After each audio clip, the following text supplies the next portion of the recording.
So hi everyone and welcome to JK study for civil services. तो आज का जो हमारा टॉपिक है वो है एनवायरनमेंट पे बेसिकली। तो एनवायरनमेंट में जो जो चीज़ें आती हैं जैसे इकोसिस्टम आता है, ट्रॉपिक लेवल्स आते हैं, energy pyramids of trophic levels, फिर इसमें आता है एनवायरनमेंट आता है। तो मैं आपको एक जनरल ओवरव्यू बताती हूँ इसका एनवायरनमेंट का, और इसमें जो जो चीज़ें आती हैं वो टर्म्स आती है वो हम पढ़ेंगे। ठीक है, तो स्टार्ट करते हैं हम अपना लेक्चर। तो सबसे पहले हम पढ़ते हैं इसमें टर्म इकोसिस्टम। तो इकोसिस्टम क्या होता है? तो इकोसिस्टम होता है जिसमें living and non living organism जो है आपस में इंटरेक्ट करते हों। ठीक है, तो लिविंग ऑर्गेनिज्म यही हो गए, जैसे एनिमल्स हुए, प्लांट्स हुए, माइक्रोब्स हुए, ये सब लिविंग ऑर्गेनिज्म में आते हैं। और नॉन लिविंग में आते हैं जैसे सन हुआ, वेदर हुआ, क्लाइमेट हुआ, रिवर हुआ, माउंटेन्स हुआ, ये सारा नॉन लिविंग थिंग में आता है। ठीक है, इंटरेक्शन बेसिकली क्या है, इनके आपस में इंटरेक्शन। जैसे हम जो हैं, हम इंसान जो हैं, हम सिर्फ अगर इंसान ही होते, सिर्फ लिविंग ऑर्गेनिज्म होते सिर्फ, तो इस ऐसे दुनिया नहीं चलती। तो जो नॉन लिविंग थिंग्स हैं वो भी काफ़ी इंपॉर्टेंट है हमारे इस इकोसिस्टम में। और हम काफ़ी चीज़ें इंटरेक्ट, जैसे हम पानी पीते हैं, जैसे हम सनलाइट को यूज़ करते हैं, एनर्जी यूज़ करते हैं। जो प्रोड्यूसर्स हैं जैसे प्लांट्स हैं वो फूड प्रिपेयर करते हैं with the help of sunlight. तो जो क्लाइमेट है, वेदर है, ये सब जो है हम आपस में इंटरेक्ट करते हैं। तो इसी चीज़ को कहते हैं इकोसिस्टम। अब इकोसिस्टम में दो चीज़ें आती हैं, abiotic and biotic. Abiotic and biotic. Abiotic वही हो गया नॉन लिविंग थिंग्स जो मैंने आपको अभी बताई, एबायोटिक। तो ये दो चीज़ें जो हैं इकोसिस्टम को बनाती हैं, एबायोटिक एंड बायोटिक। तो ये हो गया। उसके बाद हम पढ़ेंगे सेकेंड टर्म, इसमें आती है ट्रॉपिक लेवल्स। तो ये ट्रॉपिक लेवल्स क्या होता है? तो सबसे पहले मैं आपको ऐसा समझाती हूँ कि क्या होता है कि इकोसिस्टम में कि सबसे पहले जो खाना कौन प्रिपेयर करता है? प्रोड्यूसर्स, प्लांट्स जो है खाना प्रिपेयर करते हैं। उसके बाद वो खाना कौन खाते हैं? मान लो हर्बीवर्स खाते हैं, तो उनको कहेंगे प्राइमरी, उनको कहेंगे तो ये प्रोड्यूसर्स आ गई है। ठीक है, उसके बाद जो ये खाना खाएंगे, जो प्रोड्यूसर्स का खाना खाएंगे, उनको कहेंगे प्राइमरी कंज्यूमर्स। ठीक है, जैसे हर्बीवोर्स आई इसमें, हर्बीवोर्स जैसे काऊ हो गई, ठीक है, हिरन हो गया, ये सब आ गए प्राइमरी कंज्यूमर्स में। उसके बाद हो गया सेकेंडरी कंज्यूमर। ठीक है, मान लो अब मैं आपको एक एग्जांपल देती हूँ, जैसे प्रोड्यूसर में आ गए घास जो होती है वो रख दो आप प्रोड्यूसर। इसको खाया किसने? प्राइमरी कंज्यूमर ने, ग्रास होपर ने खाया। ग्रास होपर को किसने खाया? माइस ने खाया। ठीक है, चूहे ने खाया। चूहे को किसने खाया? चूहे को खाया स्नेक ने। स्नेक हो गया टर्शरी कंज्यूमर। फिर स्नेक को किसने खाया? क्वाटरनरी। स्नेक को कौन, जो स्पीशीज स्नेक को खाती है वो आएंगे क्वाटरनरी कंज्यूमर में, जैसे पीकॉक हुआ वो खाती है। ठीक है, वो सब। उसके बाद क्या होता है, फाइनली क्या होता है, जितने भी लिविंग ऑर्गेनिज्म होते हैं जब इनकी डेथ हो जाती है तो ये क्या हो जाते हैं, इन पे फीड करते हैं फिर डिकम्पोजर्स, इनको फीड करते हैं डिकम्पोजर्स।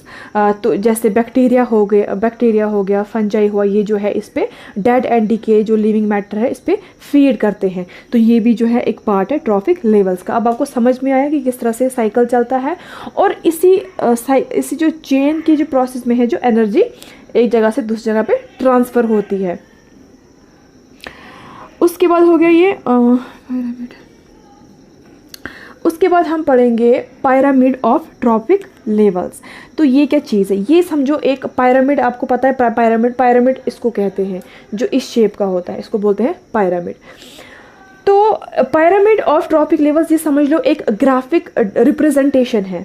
मतलब हम ग्राफिकली एक कन्वीनियंट, एक ईजी वे है ये समझाने का, ग्राफिकल रिप्रेजेंटेशन है जिसमें हम ट्रॉपिक लेवल्स को समझाते हैं कि हाँ किस तरह से ये होता है।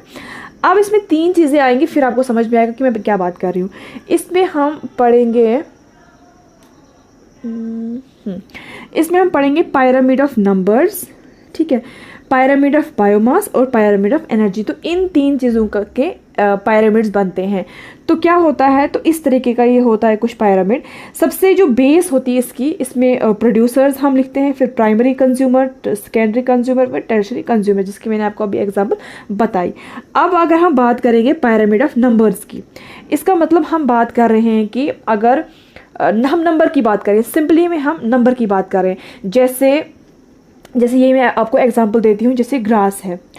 ग्रास है, इसमें हम नंबर देंगे कितने इसमें छोटे छोटे प्लांट्स हैं, कितने इसके ये वो हैं, कितनी घास लगी है इसमें, तो हम नंबर बेसिकली हम नंबर करेंगे। तो हम वो यहाँ पे ड्रॉ करेंगे। मान लो ये मान लो आप नंबर ये है पायरामिड ऑफ नंबर्स। फिर मैं आपको यहाँ पे बताती हूँ।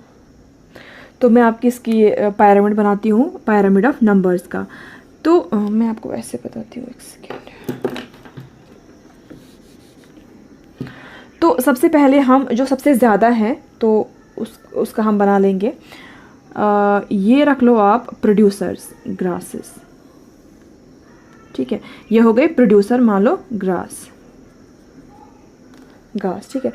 उसके बाद इस पे जो फीड करेगा इसको कौन खाएगा? प्राइमरी कंज्यूमर, दैट मीन्स ये ग्रास होपर। तो ग्रास होपर का नंबर जो है वो ग्रास से कम ही होगा। तो ये आप खुद भी ऑब्जर्व करना, अगर कोई जगह है वहाँ पे अगर ऐसा नहीं कि ग्रास है तो नंबर ऑफ जो ग्रास होपर्स होंगे वो ग्रास से कम होंगे। तो ये चीज़ आप खुद भी ऑब्जर्व कर लेना कि नंबर ऑफ जो ग्रास होपर्स है वो कम ही होते हैं ग्रास से। तो इसका मतलब वो इससे कम होगा, दैट मीन्स इस तरह से ये हो गए प्राइमरी कंज्यूमर जो कि इंसेक्ट्स है, ग्रास होपर है। अब इन ग्रास होपर्स को जो फीड करेगा, जो आएगा अब सेकेंडरी कंज्यूमर, दैट मीन माइस, वो ग्रास होपर से कम होंगे। दैट मीन्स ऐसे ये हो गया माइस, ठीक है। अब जो माइस को खाएगा जैसे स्नेक, अब ऐसा तो नहीं है कि जहाँ पे घास होगी वहाँ पे कोई 100-200 स्नेक होंगे, तो ऐसा नहीं होगा। वहाँ पे 1 या 2 स्नेक होंगे। दैट मीन्स नंबर ऑफ जो ये होगा टर्शरी कंज्यूमर वो इससे कम होगा, टर्शरी कंज्यूमर इससे कम होगा।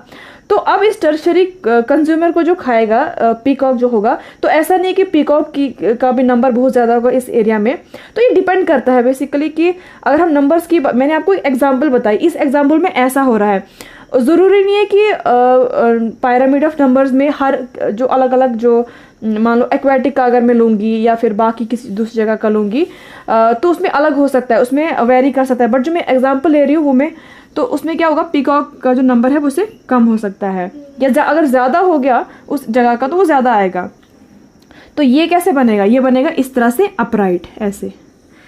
तो ये पायरामिड जो है ये बन गया अपराइट, ठीक है, हो गया ये।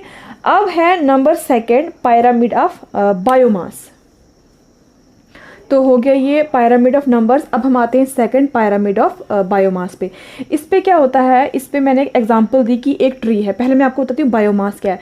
बायोमास का मतलब होता है कि एक लिविंग ऑर्गेनिज्म में कितना लिविंग मैटर प्रेजेंट है, ठीक है।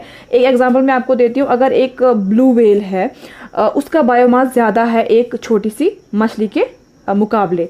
तो ये आपको समझ में बायोमास क्या हुआ।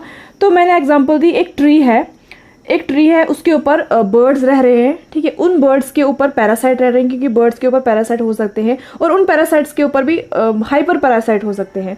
तो वो उसका पायरामिड ऑफ बायोमास इस तरह से बनेगा कि ये ट्री है, इसका बायोमास ज़्यादा है, उसके बाद बर्ड्स का बायोमास उससे कम है, फिर पैरासाइट का बायोमास उससे कम है। जो इन पैरासाइट्स पे फीड करेंगे उनका साइज छोटा होगा तो उनका बायोमास भी छोटा होगा, कम होगा। तो ये इस तरह से बनेगा। तो ये पायरामिड भी हमारा जो है इस तरह से अपराइट बनेगा। अब अगर इसी चीज़ को मैं नंबर ये क्या बोलते हैं इसको पायरामिड ऑफ नंबर्स में देखती तो वो कुछ इस तरह से होता। उसमें क्या होता अगर नंबर की हम बात करेंगे तो ट्री कितना था? एक था, दैट मीन्स एक।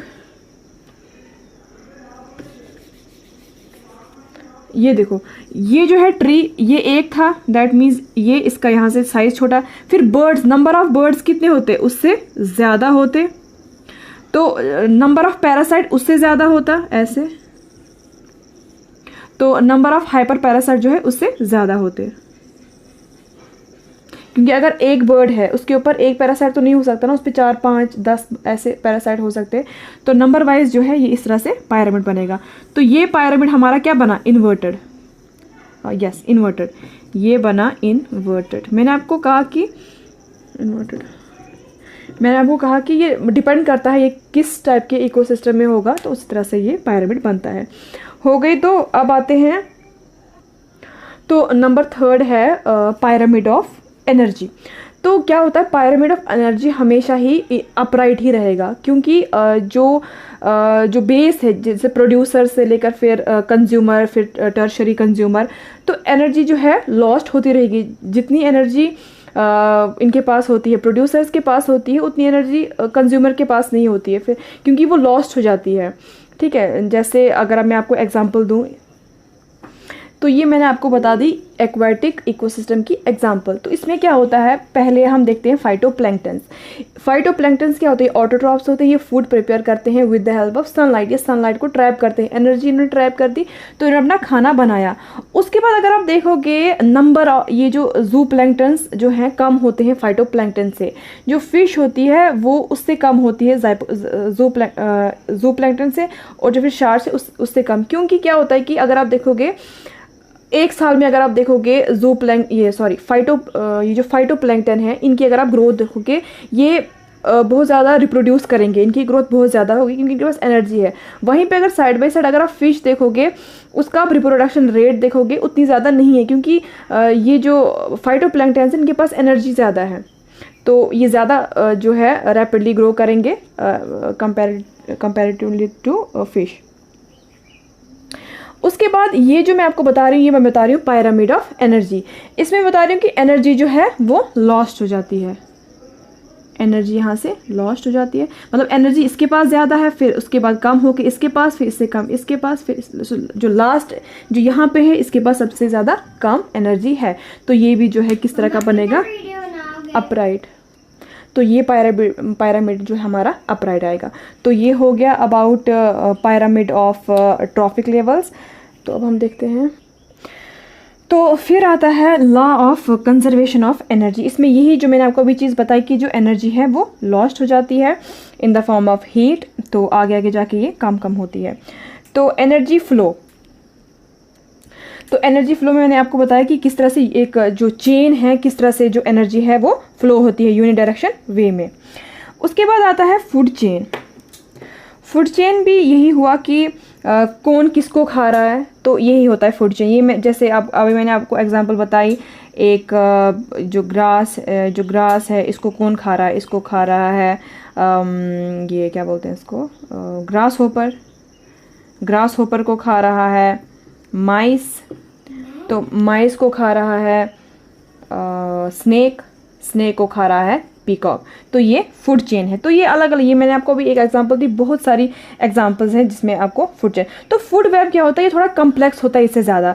अब अगर मैं बात करूँ ग्रास को, सिर्फ ग्रास होपर ही तो नहीं खाएगा ना, ग्रास को और भी बाकी खा सकता है, ये रैबिट खा सकता है या बाकी कोई खा सकता है। तो उनको आगे फिर उसके बाद माइस को सिर्फ स्नेक नहीं और कोई भी खा सकता है, ठीक है, ग्रास होपर को और भी कोई खा सकता है। तो एक किस्म का ये एक नेटवर्क बन जाता है, कम्प्लेक्स नेटवर्क। फूड चेन में आपको सिर्फ एक ही मैं फूड चेन बता रही हूँ कि एक लाइन जो है वो आपको पता चलेगी, लेकिन जो फूड वेब है उसमें जो है थोड़ा सा कम्प्लेक्स चीज़ें, उसमें दिखाया जाएगा कि ग्रास को सिर्फ ग्रास होपर नहीं बाकी चीज़ें भी खाएंगी, बाकी स्पीशीज खाएंगी, ग्रास होपर को सिर्फ माइस नहीं और भी कोई खा सकता है। तो ये एक किस्म का काफ़ी बड़ा नेटवर्क बन जाता है इसका। तो ये हो गया फूड वेब। तो अब हम आ जाते हैं पोल्यूशन पे। तो पोल्यूशन आप सबको पता है कि पोल्यूशन क्या है, मतलब कोई भी ऐसी अनप्लीजेंट चीज़, कोई भी जो हमारे एनवायरनमेंट को पोल्यूट करती है उसको पोल्यूशन कहते हैं।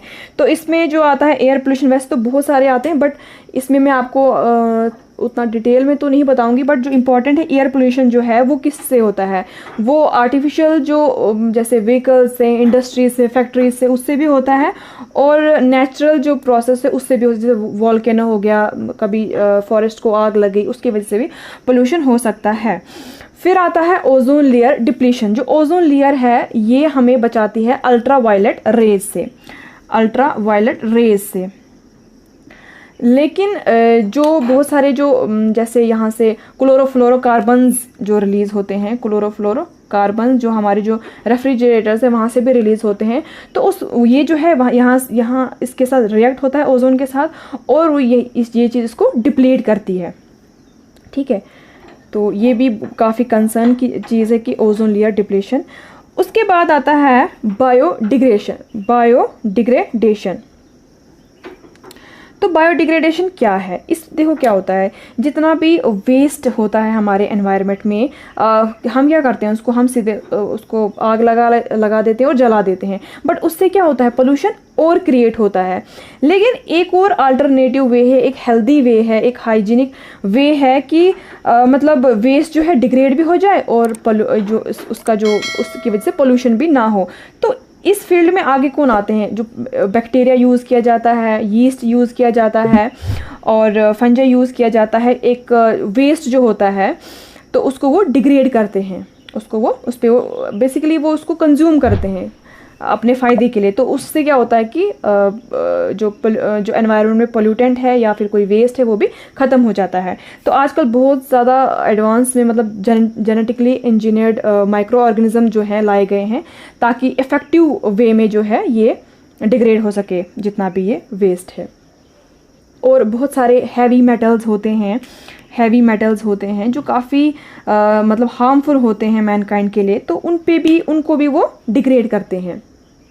फिर अगर बहुत मतलब क्या होता है कि बड़े बड़े ओशन में क्या होता है कि ऑयल लीकेज हो जाता है, तो उस पे भी वो क्या है, बायोडिग्रेडेशन हो सकती है। उस ऑयल को वो जो माइक्रोब्स है वो डिग्रेड कर सकते हैं। सो ये था एनवायरनमेंट के बारे में। तो इसमें बहुत सारी और भी चीज़ें आती हैं, जैसे सॉइल पोल्यूशन आता है, इसमें वाटर पोल्यूशन आता है, बहुत सारे, बट इसका मैंने एक जनरल आपको ओवरव्यू बताया, जनरल चीज़ें बताई। So thanks for watching.